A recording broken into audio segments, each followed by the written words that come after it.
elevated number of strandings of dolphins that we've had recently, NOAA Fisheries Service has determined that this event right now is considered an unusual mortality event, or a UME, as you'll see written a bunch.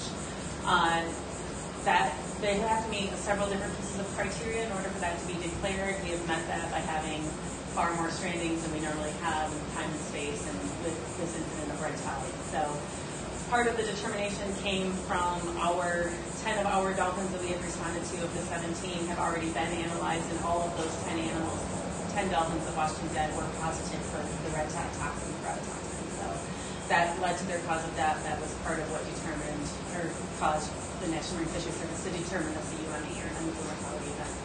Now, I know you've been involved with a lot of the necropsies involved on the sea turtles and also some of the dolphins, correct? Yes.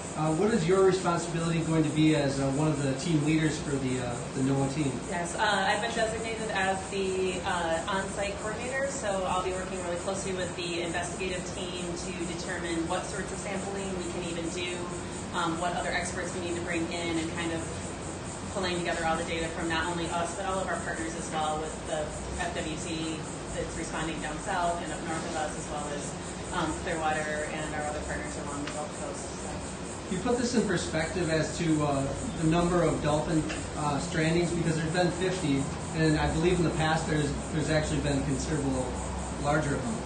There have been other UMEs determined or declared in the past.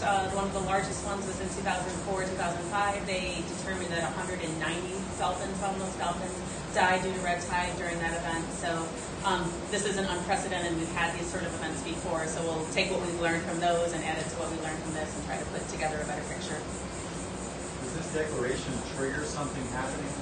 It does. Because it's been declared now, we get to work. There's actually some additional funding that might become available through the contingency fund to run the response, or run the sample analysis and get response. If we keep getting these large spikes, it will allow us to bring other partners in from other parts of the country, since all of our teams are all taxed, not just us at Mote, but all of our other partners that we work with to respond to all these animals. So it does allow us a little bit more help, so to speak, to get people here to do the work. Is this a multi-species declaration? It has not been declared multi-species yet, to my knowledge. At least, I mean, we are dealing with multiple species here at Mote because that's how we're set up. But as far as the declaration, it's only been bottlenose dolphins so far. Has the number of mortality dropped with death in marine life? It has. It's hard to say it's dropped. We haven't had as many responses, but we've also had a lot of east winds. For instance, on Monday, the winds shifted. We had 3 dead turtles and a dead manatee in our area. We did recover a very small, probably fetal dolphin yesterday afternoon, late in the afternoon. So we are still seeing animals with the wind switching around like it has today and is supposed to do again this weekend. I'm sure we're going to see more upticks in the number of carcasses we pick up. So now with this declaration, what's the goal of this team that's being assembled? Kind of the why is a lot of it, and just to gather as much of the information as we can so we can learn, not only from the past events, but what we can gather from this event. It also may help us in the future if we see this. Unfortunately, red tides happen in Florida, we know that, so this has happened multiple times in the past, and will allow us to kind of build on what we already know, and hopefully move forward and maybe become better equipped for the next one.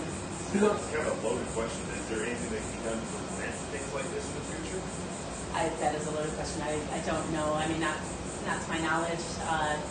Red tide is natural. We think we've exacerbated it for certain. So, anytime we can reduce some of our point source nutrients that go into the water, I think that's great. But, that's kind of a broader picture than what we're dealing with the animals in front of us. How important is it that you'll be able to work with other partners, other agencies to kind of work on this issue right now?